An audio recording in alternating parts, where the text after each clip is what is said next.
Herkese merhabalar. Evde 4 adet kabağınız varsa kuru yufka ile muhteşem bir börek hazırlayabilirsiniz. Tarifimiz için 1 adet büyük boy kuru soğanı yemeklik olacak şekilde doğrayarak hemen başlıyorum.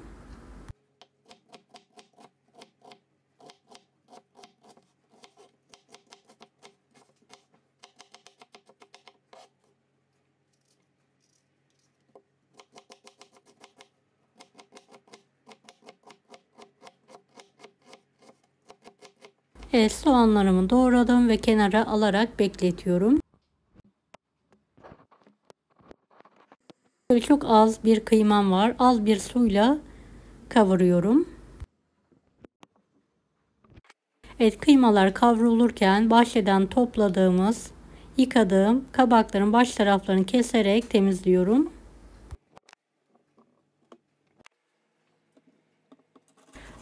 Kabaklarımı rendeliyorum.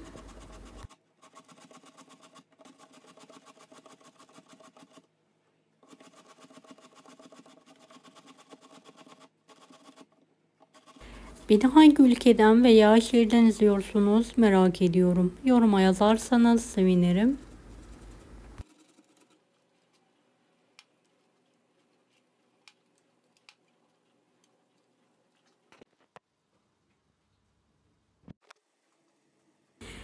Kıymayı şöyle tane tane olana kadar kavuralım. Bir miktar sıvı yağ ekliyorum. Doğradığım soğanları da ekleyerek şöyle mis gibi soğan kokusu gelene kadar kavuralım.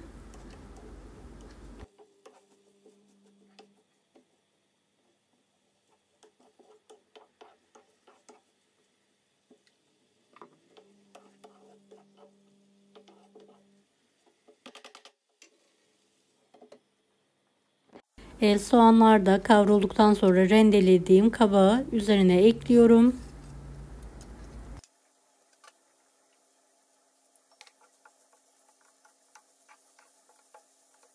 Kabakların suyu gidene kadar kavuralım.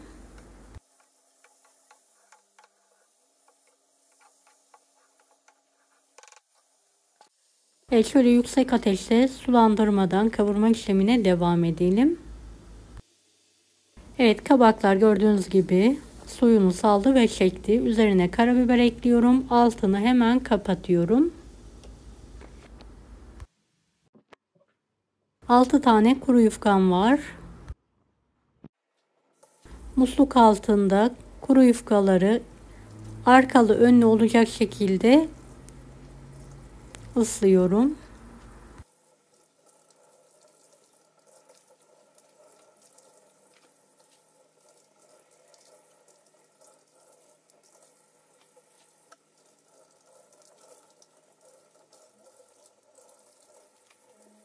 Isladıktan sonra da fazla suyunu süzdürüyorum.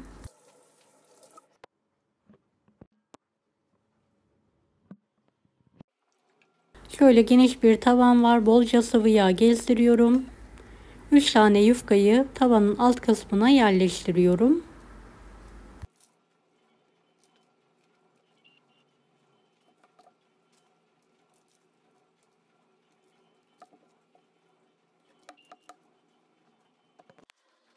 Hazırladığım kıymalı kabaklı iç harcı da tavanın orta kısmına yayıyorum.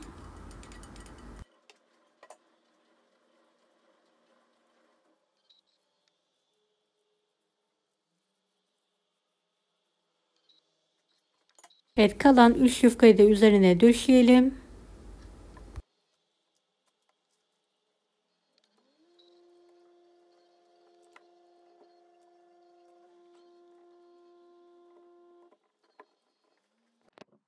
Hiç bekletmeden ocağın büyük gözünü alalım.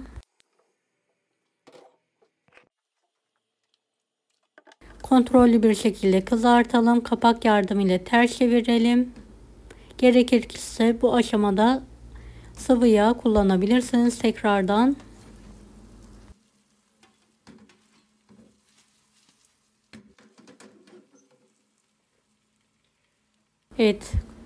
Kuru yufka böreğimizi kontrollü bir şekilde kızartalım.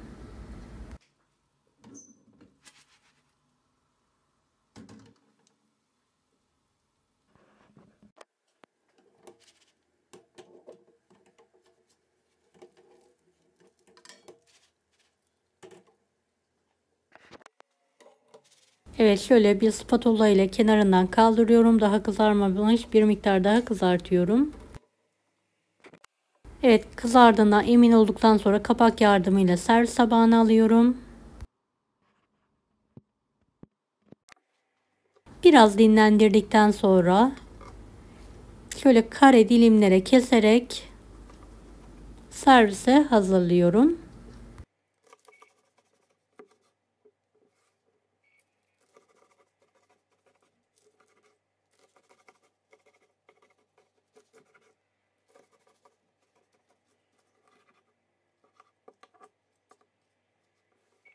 Evet, yumuşacık ev yufkalı kabak böreğimiz yemeğe hazır. Kolay gelsin herkese.